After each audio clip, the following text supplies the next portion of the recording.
For the last few years, I've had this sense that everything I learned as a kid about how America's government works is completely wrong. But I had no idea how bad things actually were until I saw this one graph. Researchers at Princeton University looked at more than 20 years worth of data to answer a pretty simple question. Does the government represent the people? Now, this is what they found. This axis here represents public support for any given idea. On the left, at 0%, are ideas that not a single American wants. On the right, at 100%, are ideas that everyone supports.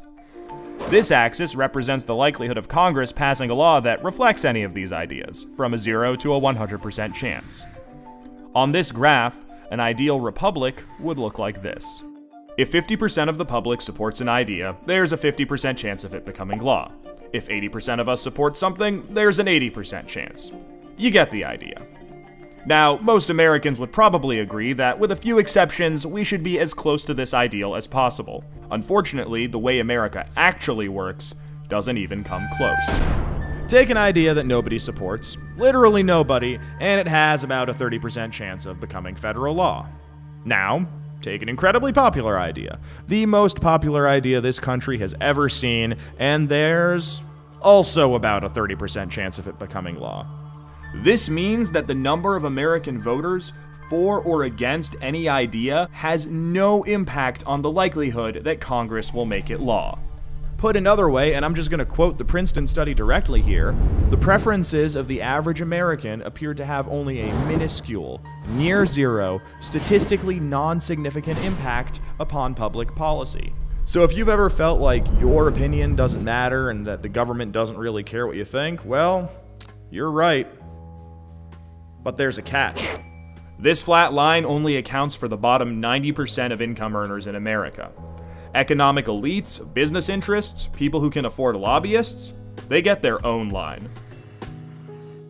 Look at how much closer their line is to the ideal.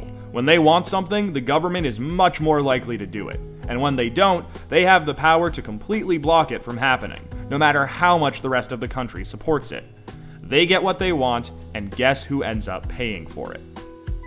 We pay for it with the most expensive healthcare in the world. We pay for it with a tax code that's a complete mess. We pay for it with internet that's slower and more expensive, with wasteful spending, a floundering education system, a catastrophic drug war, and 1 in 5 American children born into poverty. Almost every major issue we face as a nation can be traced back to this graph.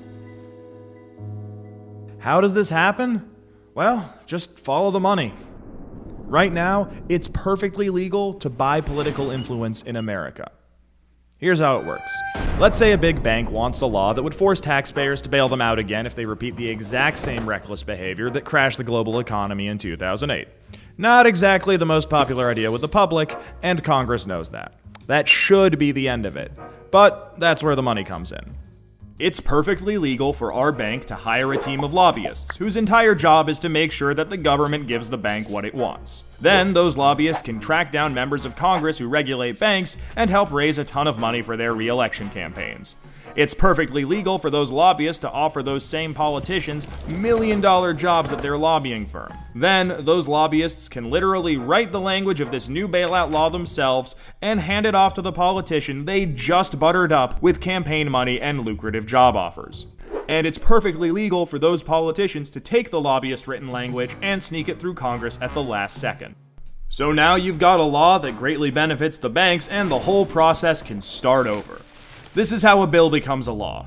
A special interest hires some lobbyists, those lobbyists collect campaign contributions, offer jobs, and then write the laws that Congress then passes to help those same special interests. This happens every day on every single issue with politicians of both parties. In the last 5 years alone, the 200 most politically active companies in the United States spent $5.8 billion influencing your government.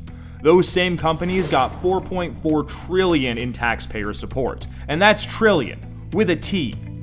And that's just the top 200 companies. Never mind every other special interest, every union, every trade association, and every billionaire. Every single one of them can use their money to buy political influence. You know, there's this idea out there that this only became a problem after the Supreme Court's Citizens United decision in 2010. But the data goes back almost 40 years, and the results are clear. Corruption is legal in America. And as long as it is, anyone who can spend money to buy political influence will. The solution here isn't rocket science. Make corruption illegal. We already know Congress won't do it. I mean, one look at this chart will tell you that.